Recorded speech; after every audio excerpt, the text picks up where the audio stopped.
जय श्री कृष्ण।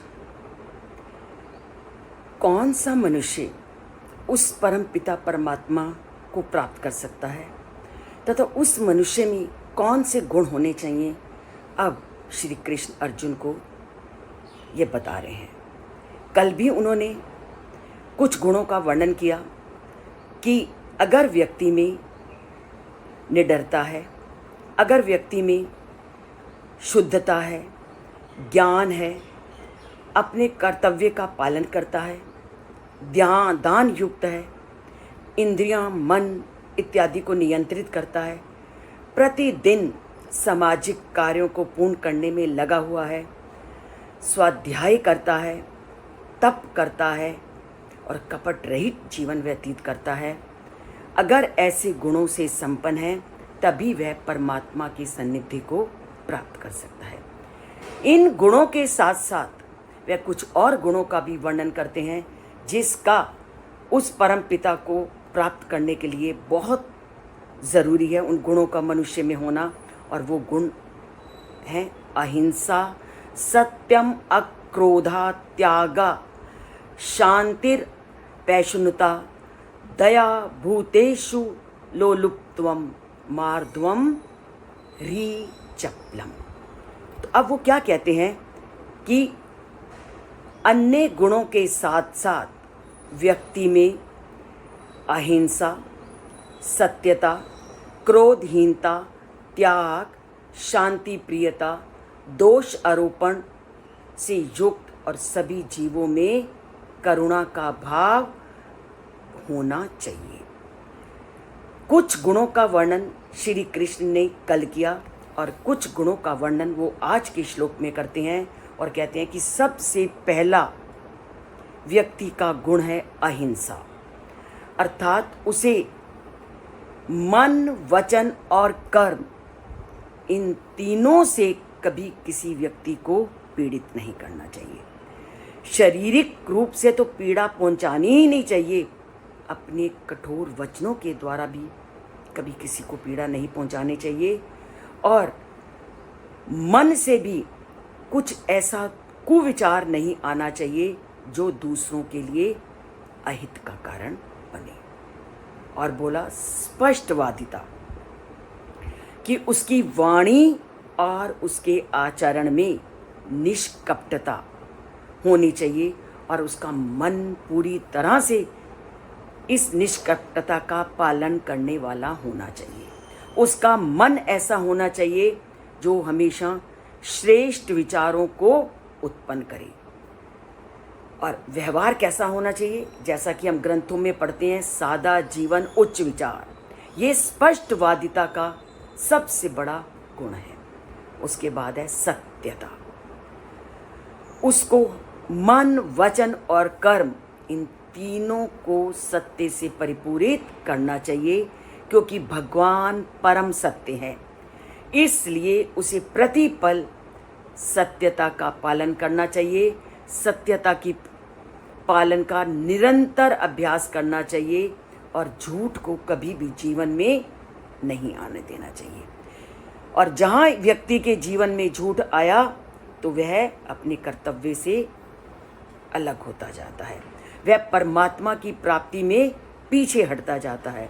उसके बाद क्रोध मुक्त होना, कभी भी व्यक्ति को क्रोध नहीं करना, क्योंकि क्रोध सबसे बड़ा मन का विकार है और यह तब उत्पन्न होता है जब हमारी इच्छाएं बलवती होती हैं।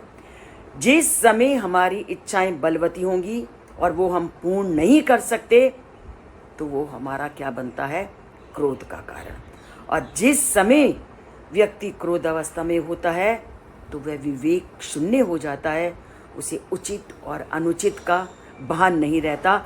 यही आप अपने घर और अपने ऊपर भी लागू करके देख सकते हो कि जब जब आप क्रोध अवस्था में होते हो तो आपका व्यवहार कैसा होता है और जब आप शांत मुद्रा में होते हो तो आपका व्यवहार कैसा होता है।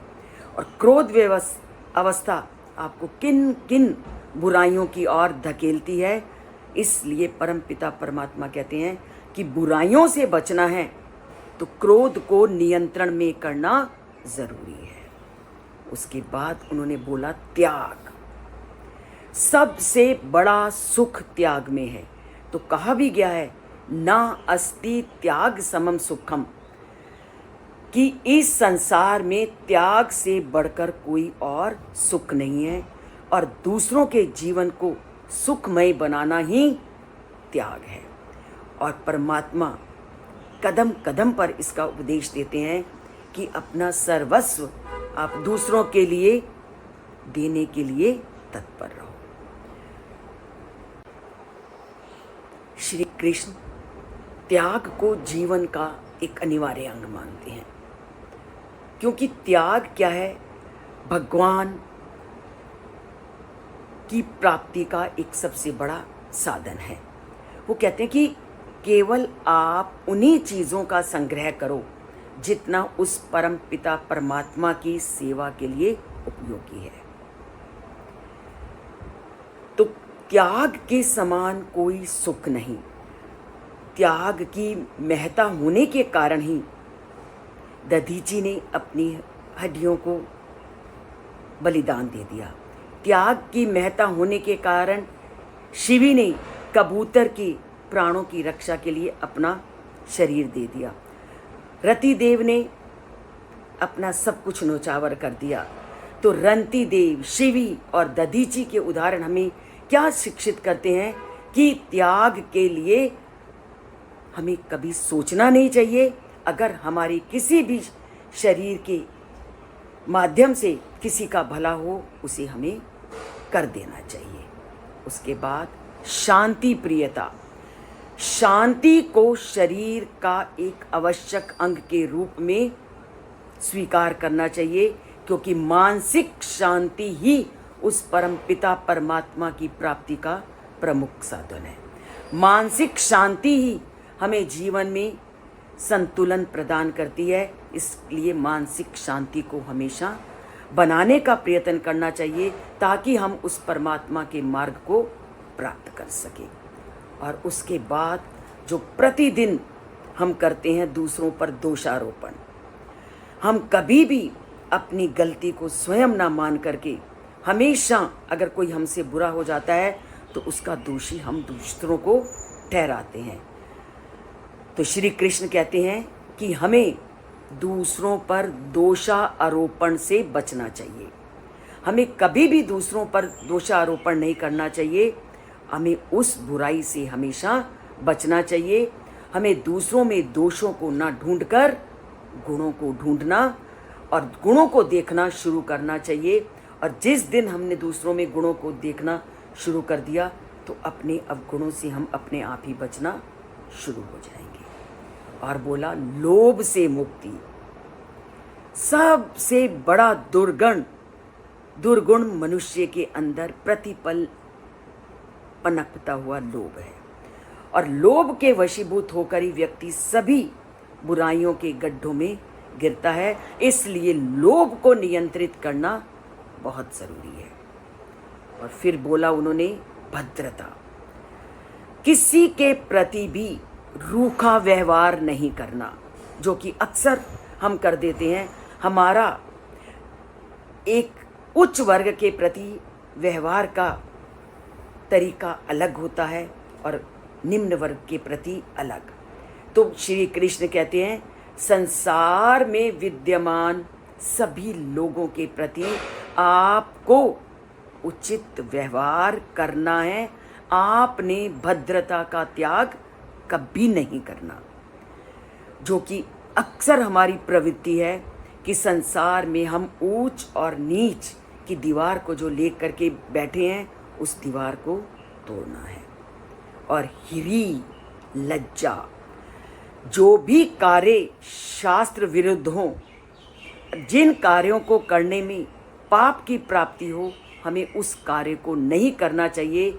उस कार्य को करने में हमें रुकना चाहिए, ताकि हमें बाद में आत्मग्लानि का बोध ना हो। तो ये उन्होंने कुछ नियम बनाए, कुछ गुण बताए, जिनको संसार में पालन करना ज़रूरी है। और जो हमारे जीवन को एक अच्छा जीवन बनाते हैं और उस परमात्मा तक ले जाते हैं। तो जिन जिन गुणों को श्री कृष्ण ने 2 श्लोकों में बताया, अगर हम उन गुणों को जीवन में लागू करना शुरू कर देंगे तो परमात्मा के मार्ग की ओर चलना अपने आप हमारा शुरू हो जाएगा। तो लाते हैं इन सभी गुणों को अपने अंदर और उस परमात्मा तक चढ़ने का, उस परमात्मा के मार्ग का अनुसरण करने का रास्ता अपनाते हैं। और इसके लिए आप चैनल से जुड़िए। चैनल को अगर लाइक नहीं किया तो एक बार लाइक कीजिए। लाइक एक बार करना है, लाइक एक बार नहीं अनेक बार करना है, पर चैनल को सब्सक्राइब केवल एक बार करना है। तो जिन्होंने भी चैनल को सब्सक्राइब नहीं किया, चैनल को सब्सक्राइब कीजिए। लाइक का बटन दबाना भी मत भूलिए।